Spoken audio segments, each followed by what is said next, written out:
La lectura se encuentra en el libro del profeta Isaías, capítulo 11, versos 1 al 5, y luego los versos 1 al 13.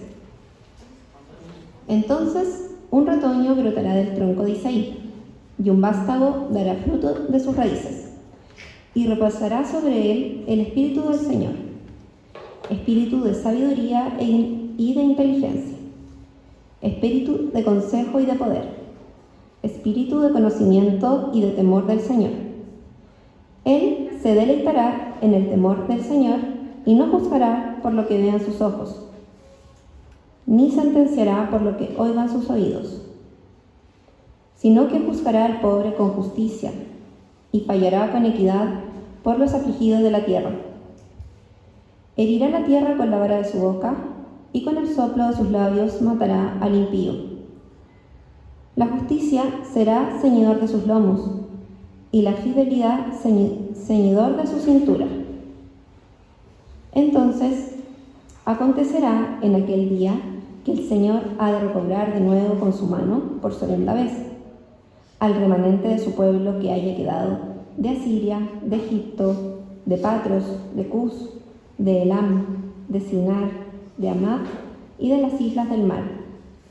Alzará un estandarte ante las naciones, reunirá a los desterrados de Israel y juntará a los dispersos de Judá de los 4 confines de la tierra. Entonces se disipará la envidia de Efraín, y los que hostigan a Judá serán exterminados. Efraín no envidiará a Judá, ni Judá hostigará a Efraín. Hermanos, esto es palabra de Dios. Hola iglesia, ¿cómo están? Qué bueno. ¿Animados? Sí. Bien. Gracias, Aldo y Connie. Vamos a estar explorando este pasaje. Así que me gustaría pedirte que mantuvieras tu Biblia abierta. El pasaje es extenso. Así que vamos a ir por ciertos puntos buscando ver cuál es el mensaje de Dios para el pueblo en esa época y cuál es el mensaje para nosotros. ¿Sí? Oremos. Padre, te alabamos, Señor. Te damos las gracias por tus buenas dádivas, Señor. Te queremos pedir que nos ayudes hoy día a poder concentrarnos, Señor. Ayúdame a mí a poder predicar nada más y nada menos que tu palabra, Señor, y que todos nuestros corazones, Señor, sean conformados a ti, Señor, y que al final de este culto, Señor, podamos darte la gloria que te corresponde y te mereces, Señor. Te alabamos y te damos la gracia en el nombre de Jesús. Amén. Ay, se me apagó la tabla. Estaba pensando como con qué historia o cómo podría comenzar el sermón. Y acá sí ocupé ChatGPT, pero lo ocupé para buscar una historia. Y me acordaba un poco de la de Macbeth, y ahí le pedí un poquito de ayuda. Macbeth, la obra realizada por Shakespeare, relata la historia de un noble escocés que era admirado por el pueblo y el rey. Él soñaba con un liderazgo justo y glorioso. Él recibió una profecía de que sería rey e hizo que su corazón se llenara de esperanza. Lamentablemente, esa ambición fue alentada por su deseo de poder y por la presión de su esposa, lo que lo llevó a asesinar al rey Duncan y tomar el trono por fuerza. Lo triste es que su reinado se convirtió en una espiral de paranoia, traición y sangre, hasta que, consumido por el miedo y la culpa, cayó derrotado, de la misma forma en la cual tomó el poder. ¿Qué le dejó a su pueblo? Un legado de ruina y desolación. Así, un hombre de gran virtud se convirtió en un símbolo de tragedia. Esta es una obra de teatro de Shakespeare, y en ese sentido la obra comenzó con un tono de esperanza y nobleza y terminó con un tono de muerte y tristeza. No nos es difícil imaginar esta historia, ¿cierto? No nos sorprende. Hemos visto reyes ascender y caer, presidentes, líderes mundiales, monarcas, dictadores. Y en la Biblia también vemos ciertos ejemplos. Reyes y líderes que fueron levantados, pero que cayeron por su idolatría o sus faltas morales. Fueron ejemplos de cosas buenas en algunas partes, pero otros ejemplos de lo que no hacer. Como el meme del gato. Sirves como ejemplo de lo que no hay que hacer. El pasaje de hoy nos lleva a reflexionar sobre nuestras esperanzas, en quién ponemos nuestra esperanza, nuestra confianza, ya sea en nuestras propias capacidades o en las del otro. ¿Quién es digno de aquella confianza? ¿Quién es digno de aquella confianza en la cual depositamos nuestra esperanza, nuestros sueños, el futuro, el presente? Y también cómo esa esperanza futura alimenta hoy día nuestro presente. Pero antes me gustaría recordar un poquito cómo llegamos a estos pasajes. No sé si recuerdan el primer capítulo de Isaías, cuando se nos daba una pequeña radiografía del pueblo. Este pasaje lo vimos con la tribu, estuvo bien interesante, ¿cierto? Se nos dice que la condición del pueblo no era tan buena. Isaías 1:23 nos dice: tus gobernantes son rebeldes y compañeros de ladrones, cada uno ama el soborno y corre tras las dádivas, no defienden al huérfano, ni llega a ellos la causa de la vida.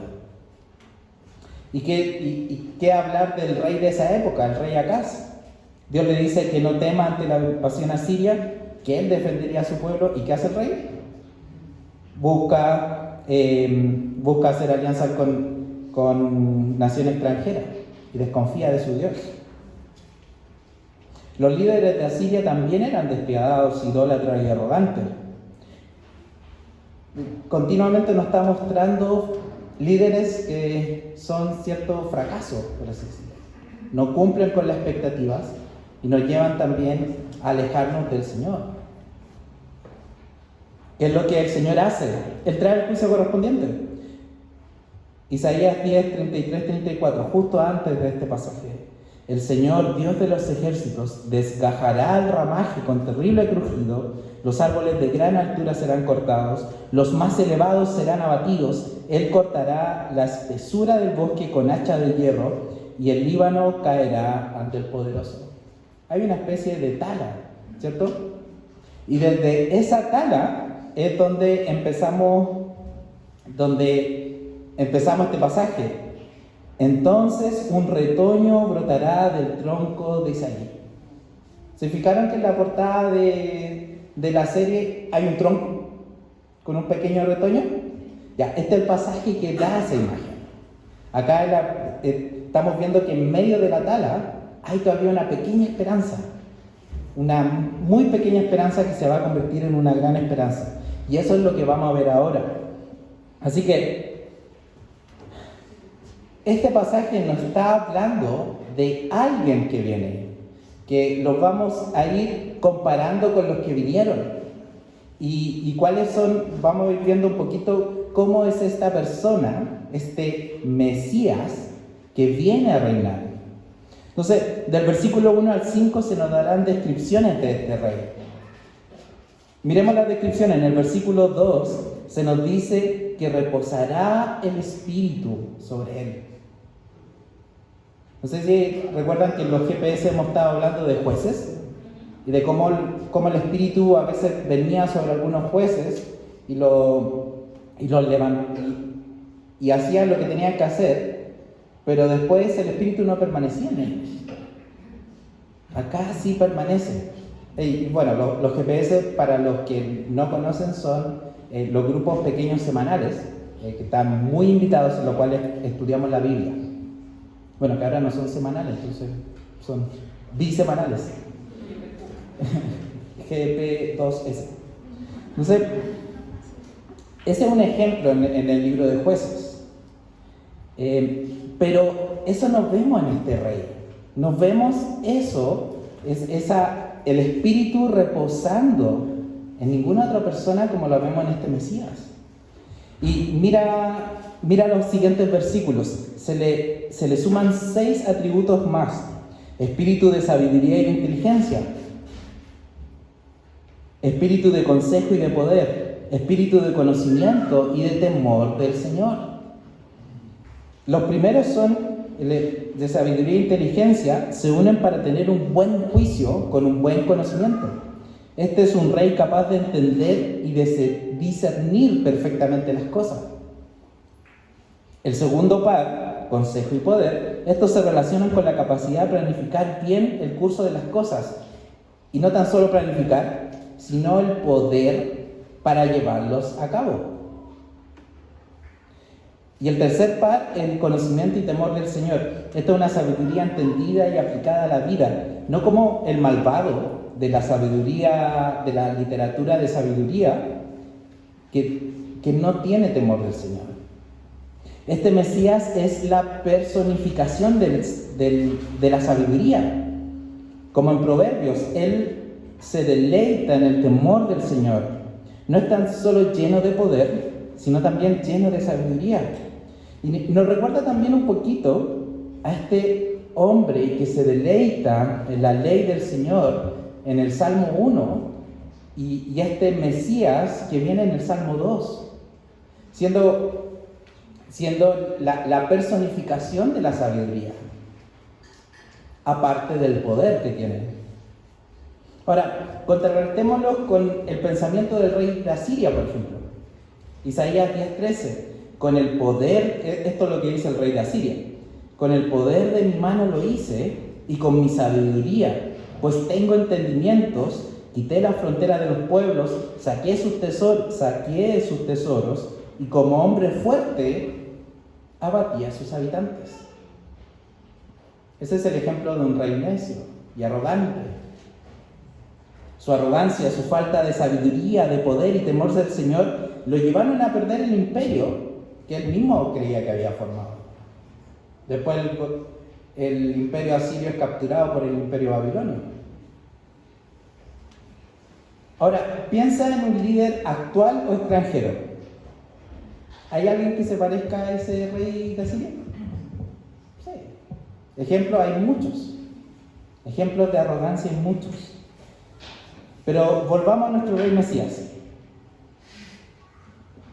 Él no tan solo tiene esa capacidad, él es ese rey sabio que tiene poder y capacidad para reinar bien, sino también vemos cómo lo ejecuta. En los versículos desde el 3 en adelante nos dice: y no juzgará por lo que vean sus ojos, ni sentenciará por lo que oigan sus oídos, sino que juzgará al pobre con justicia y fallará con equidad a los afligidos de la tierra. ¿No son buenas noticias eso? Prendamos la tele en las noticias alguna noche. Más que seguro que hay por lo menos una persona que pide por justicia. Este mundo clama por justicia. Ahora, este tipo de rey, ¿se te ocurre algún ejemplo?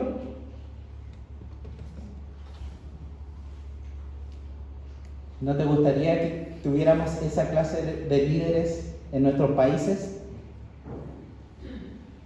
¿No te gustaría tener un líder en que la justicia fuera lo que sostiene sus lomos y la fidelidad el cinturón de su cintura?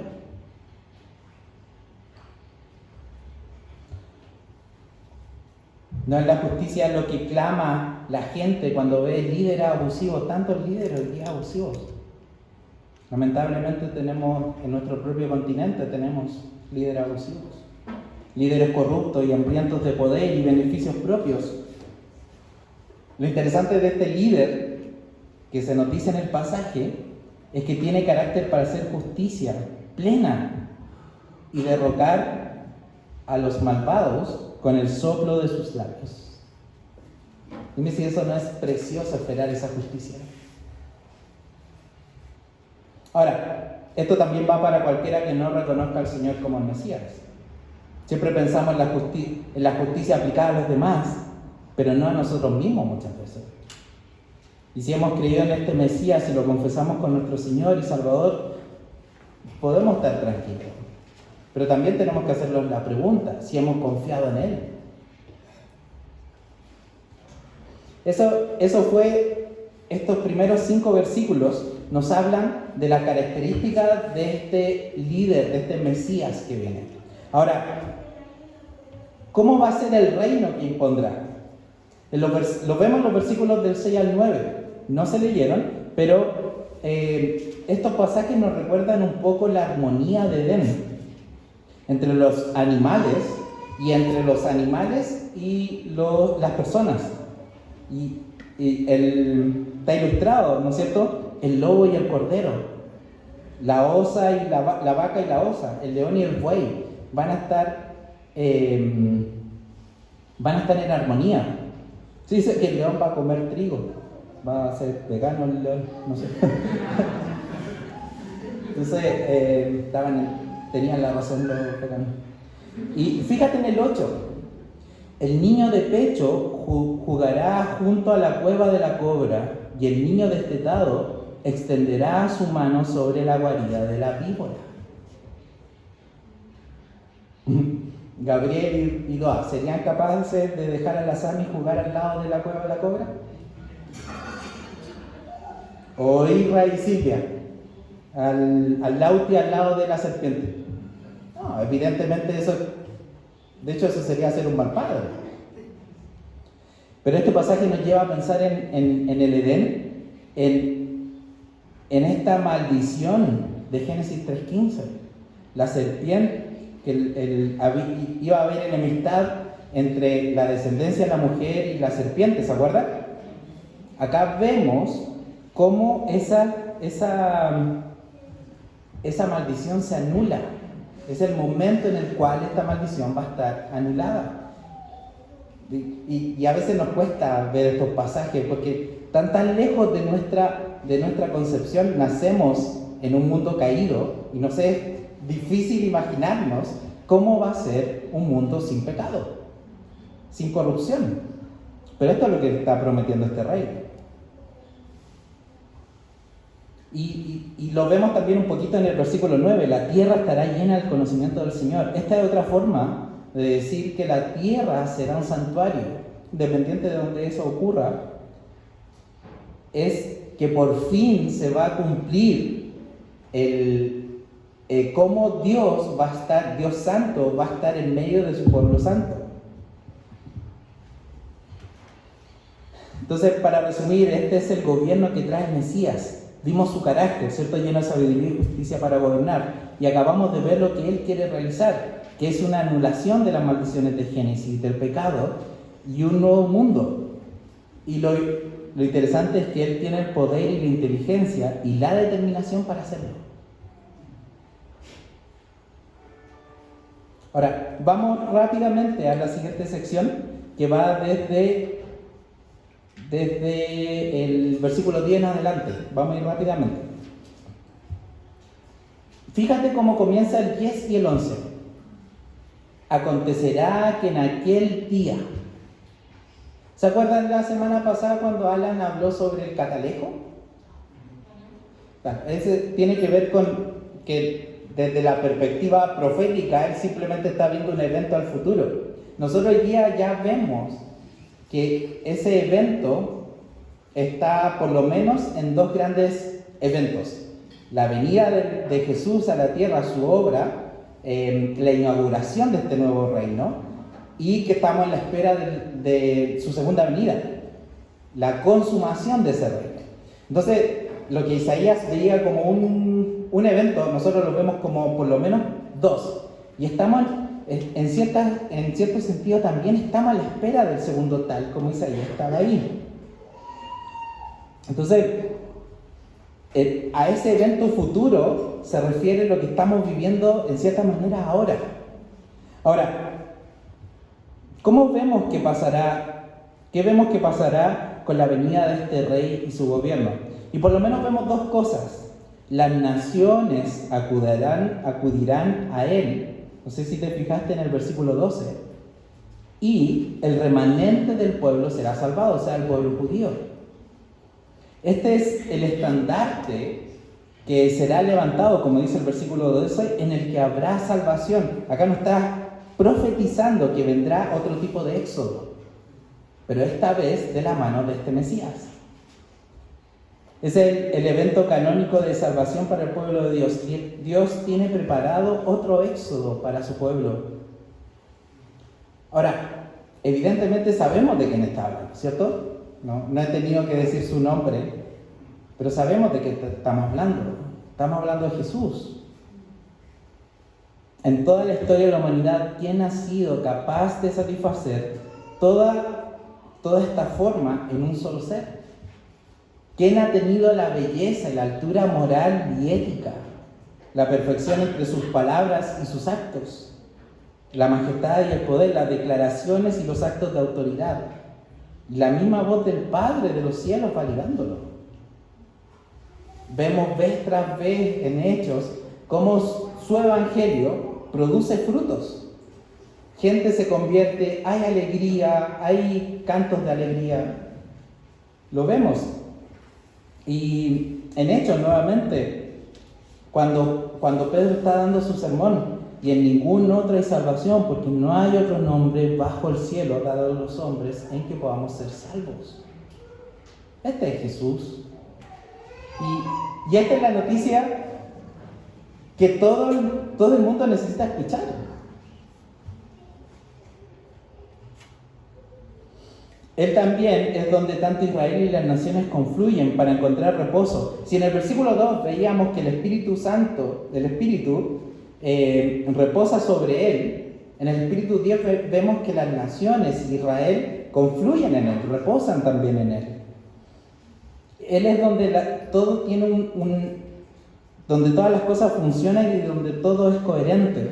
Colosenses nos dice, y Él antes de todas las cosas, y en todas las cosas permanecen. La NBI dice, forman un todo coherente. Este es el Rey donde todo tiene coherencia. Entonces, el llamado que hace Isaías es a confiar en la promesa de Dios. Nosotros, después de la cruz, sigue siendo el mismo llamado, solo que tenemos un plus, porque hemos visto la primera parte de ese plan y estamos en la espera del segundo. Pero sigue siendo el llamado nuestro, al igual que lo fue para el rey de Asiria, no confiar en los demás, sigue siendo el confiar en nuestro Señor. Hombres como Macbeth, nuestro presidente actual, el próximo presidente, sea Kast, Jara, Matei, solo por nombrar algunos, sea de izquierda a derecha, incluso Trump, Putin o Xi Jinping,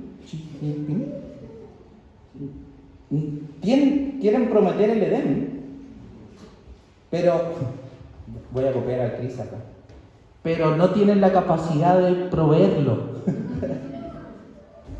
No tienen la capacidad de proveerlo. Y eso tenemos que tener la claridad, tenemos que tenerlo en mente. Cuando nuestros corazones se ponen ansiosos por lo que qué líder vendrá, qué sistema político reinará o qué filosofía nueva aparecerá. A nuestros corazones tenemos que volver a predicar eso. Ese es nuestro Rey, esa es nuestra primera alianza.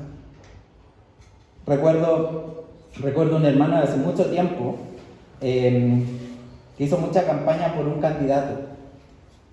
El candidato no salió como presidente, sino salió el contrario.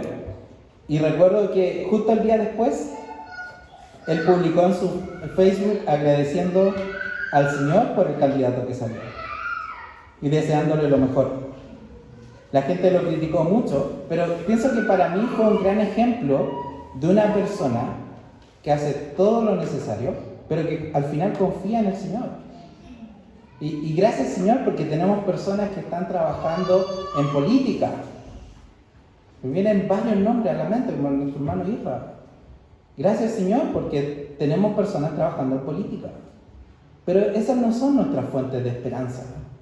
Sea derecha, sea izquierda, no pueden demostrar toda la belleza de este Mesías, de este Rey, de Jesús. Entonces, la aplicación de estos primeros de este capítulo es un llamado a confiar, a escuchar este canto de este rey que viene con esperanza. Y también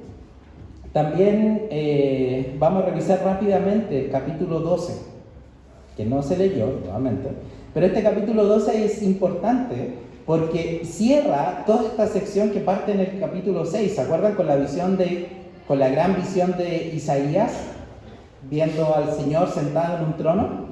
Se puede decir que esto es una especie de canto, que está unido por dos cantos. Entonces, me gustaría que lo leyéramos los primeros 3 versos, así que sígueme la lectura. Dice: en aquel día dirás, te doy gracias, oh Señor, porque aunque estabas enojado conmigo, tu ira se ha apartado y me has consolado. Dios es mi salvación, confiaré y no temeré, porque mi fortaleza y mi canción es el Señor Dios. Él ha sido mi salvación, con gozo sacarás de los manantiales de la salvación. ¿Te fijaste que está en primera persona? Esta es una persona que ha experimentado la salvación de Dios de frente, la ha visto, ha sido partícipe. Y me encanta cómo lo expresa en modo muy poético, porque mi fortaleza y mi canción es el Señor. Estos pasajes me han hecho preguntar, ¿cuál es mi canción? ¿Qué es lo que la gente ve de mí cuando me mira? ¿Qué es lo primero que expreso? ¿Amargura? ¿Desconformidad? ¿Aburrimiento? ¿Desconfianza? ¿Qué es lo primero que sale de mí?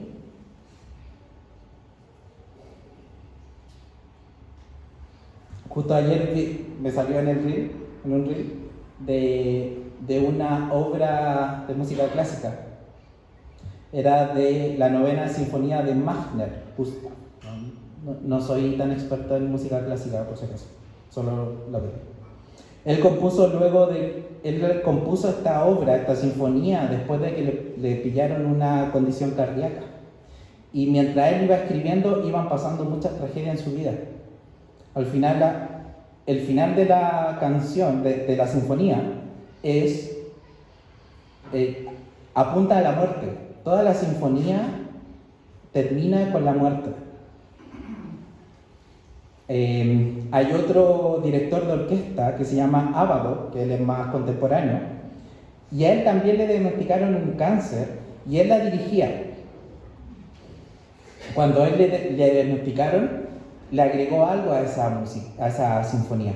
Al final de la sinfonía había un momento de silencio y pedía que las luces se apagaran y que nadie aplaudía.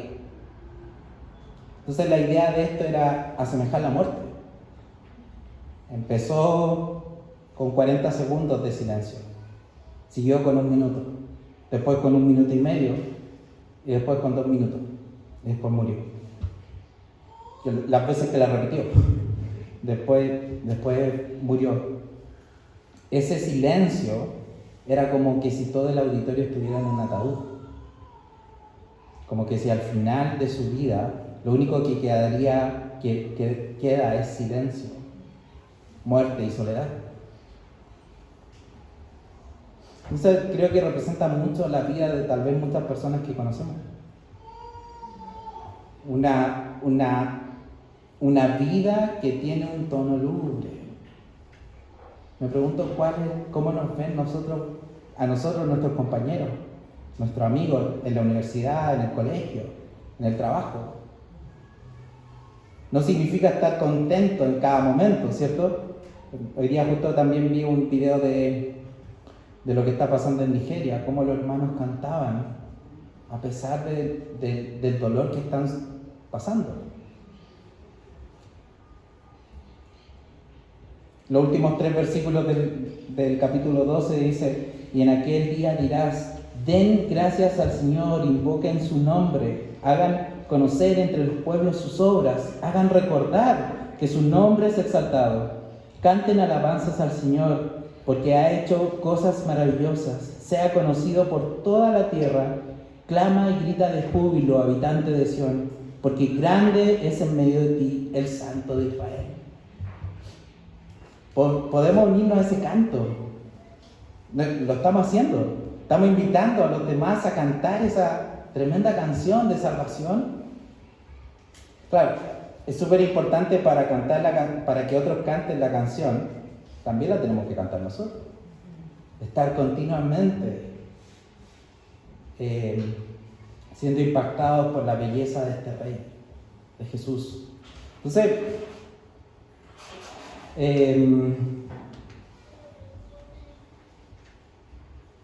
una buena forma, justo lo vimos en los avisos, puede ser una buena forma acompañar a la abuelita en servicio de asistencia. Podría ser. Podría ir muchas personas a nuestro alrededor que su canto es lúgubre. Su canto es depresivo. Tenemos muchos hermanos en nuestra iglesia del área de salud mental, ellos mismos nos pueden decir también.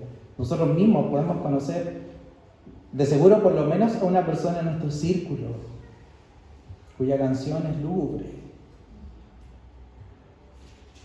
El conocer a este Mesías, a este Rey que viene a gobernar justamente, que promete paz y que tiene el poder para hacerlo, puede cambiar nuestra canción y cómo también mostramos a los demás la grandeza y la hermosura de este Señor.